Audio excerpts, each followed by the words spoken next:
लोकसभा चुनाव की घोषणा से ठीक पहले देश में पेट्रोल डीजल सस्ता हो गया है।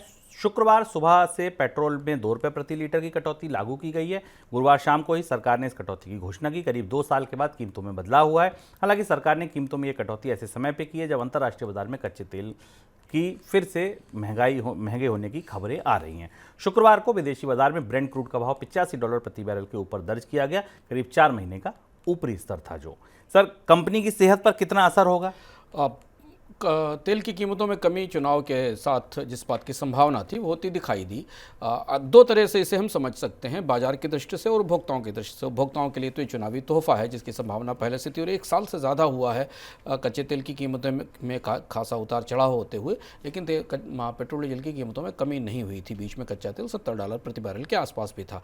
तो एक तो पैराडॉक्स देखें, अंतर्विरोध देखें कि भारत में पेट्रोल डीजल की कीमतें जब घटना शुरू हुई उसी समय अंतर्राष्ट्रीय बाजार में लंबे समय के बाद कच्चे तेल की कीमतों ने $80 से ऊपर का स्तर पार किया। वजह है उसकी कुछ है कि तो ओपेक के उत्पादन कटौती का असर दिखाई देने लगा है, दूसरा रूस पर नए तरीके के प्रतिबंध आ गए। इन चीज़ों के कारण अंतर्राष्ट्रीय बाजार में कच्चे तेल का सेंटीमेंट थोड़ा बदला हुआ था। उस बीच में भारत में चुनाव के कारण कटौती की गई।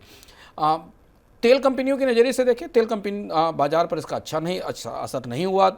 ओएमसीज के स्टॉक करीब 8% टूट गए पेट्रोल डीजल के बाद। उसकी बड़ी वजह यह है कि जो हम आंकड़े देखने की कोशिश कर रहे थे उस हिसाब से अभी जो तेल कंपनियां हैं उनका जो ब्लेंडेड मार्जिन है इस समय वो 3.4 रुपये पर लीटर है, जो घटकर अब 2 रुपये पर लीटर के आसपास आ जाएगा।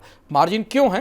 क्योंकि कच्चे तेल की कीमतें पिछले 1 साल में काफ़ी कम रही थी और कंपनियों ने अपने पुराने घाटे रिकवर कर लिए थे और अब वो मार्जिन पर काम कर रही हैं, तो उनको बेहतर मार्जिन मिल रहे हैं। 3.4 रुपये पर लीटर के आसपास का मार्जिन है, जो 2 रुपये पर लीटर के नीचे आ जाएगा। और अगर कीमतों में अगर और कटौती होती है तब तेल कंपनियों पर थोड़ा ज़्यादा दबाव दिखाई देगा, या फिर कच्चे तेल की कीमतें $85 से ऊपर लंबे समय तक बनी रहती हैं। इन दो परिस्थितियों में नहीं तो बाजार में आज सेंटीमेंट तेल कंपनियों के पक्ष में अच्छा नहीं था।